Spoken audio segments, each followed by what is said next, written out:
আসসালামু আলাইকুম, আমি মোহাম্মদ জহির আহমেদ পাপন। তো আজকে আপনাদের সাথে আলাপ করব হচ্ছে আমরা মেডিকেলে বা আমরা হসপিটালে বিভিন্ন সময়ে রোগ নিয়ে ট্রিটমেন্টের জন্য যাই। তো আমাদের ডক্টররা কিছু শর্ট ফর্ম ইউজ করে থাকে আমাদের প্রেসক্রিপশনে, যেটা আমরা সহজে বুঝতে পারি না। তো আজকে সেই শর্ট ফর্মগুলো নিয়ে আলোচনা করব। তো প্রথমে লেখা হচ্ছে BP. BP means blood pressure. এটা হয়তো আমরা সকলেই জানি, অর্থাৎ আপনার কোনো কার্ডিয়াক সমস্যা কিংবা আপনার প্রেশার ইনক্রিজ বা ডিক্রিজ যেটাই হোক, আপনার সেই ক্ষেত্রে আমরা বিপিটা লিখে থাকি।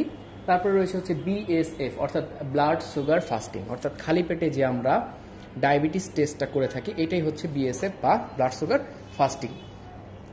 ইউএসজি, ইউএসজি মানে হচ্ছে আল্ট্রাসাউন্ড বা আল্ট্রাসোনোগ্রাফি। এই ক্ষেত্রে বিভিন্ন রিজন রয়েছে, অর্থাৎ আপার abdomen or lower abdomen or full abdomen বা হোল অ্যাবডোমেন, এরকম কিছু ক্রাইটেরিয়া বা ভাগ রয়েছে। এরপর রয়েছে হচ্ছে সিএক্সআর। আগে দেখতাম যে ডাক্তাররা ডিরেক্ট এক্স রে লিখতেছে, তো সিএক্সআর মানে হচ্ছে চেস্ট এক্স রে, অর্থাৎ আপনার বুকের এক্স রেটা বোঝানোর জন্য এই সিএক্সআর ফর্মটা লিখে থাকে।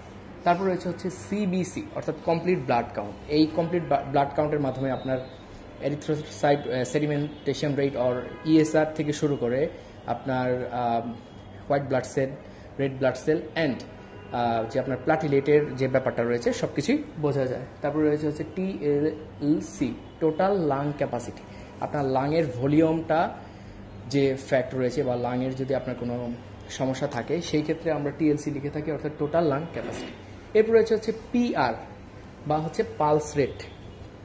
পালসের অবশ্যই একটা রেট রয়েছে এবং এই পালস রেট আপনার কীরকম ওইটা বোঝানোর জন্য আপনার পিআর লিখে থাকি। তারপর রয়েছে হচ্ছে আর, অর্থাৎ রেসপিরেটরি রেট। এটা ওয়ান কাইন্ডস অফ এই টিএলসির সাথেই সংযুক্ত, কারণ আমরা এই লাংয়ের সাথে এটা রেসপিরেটরি ফ্যাক্টর রয়েছে। তারপর রয়েছে এইচআর, অর্থাৎ হার্ট রেট। হার্টেরও একটা নির্দিষ্ট রেট রয়েছে, তো ডাক্তাররা এটা শর্ট ফর্ম হিসেবে এইচআর লিখে থাকে। তারপর রয়েছে হচ্ছে বিটি, অর্থাৎ ব্লিডিং টাইম।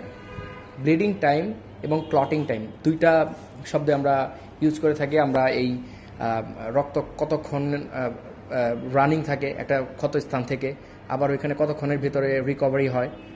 এবং লাস্টে রয়েছে হচ্ছে সিও। এটা মেইনলি হচ্ছে আমরা ইসের জন্য ব্যবহার করে থাকি, ভর্তি বা অ্যাডমিশন যে পেশেন্টগুলো রয়েছে। সিও মানে হচ্ছে complaints of, key key complain নিয়ে পেশেন্টটা এখানে ভর্তি রইল, এই ব্যাপারে আমরা এগুলো দেখে থাকি। ধন্যবাদ।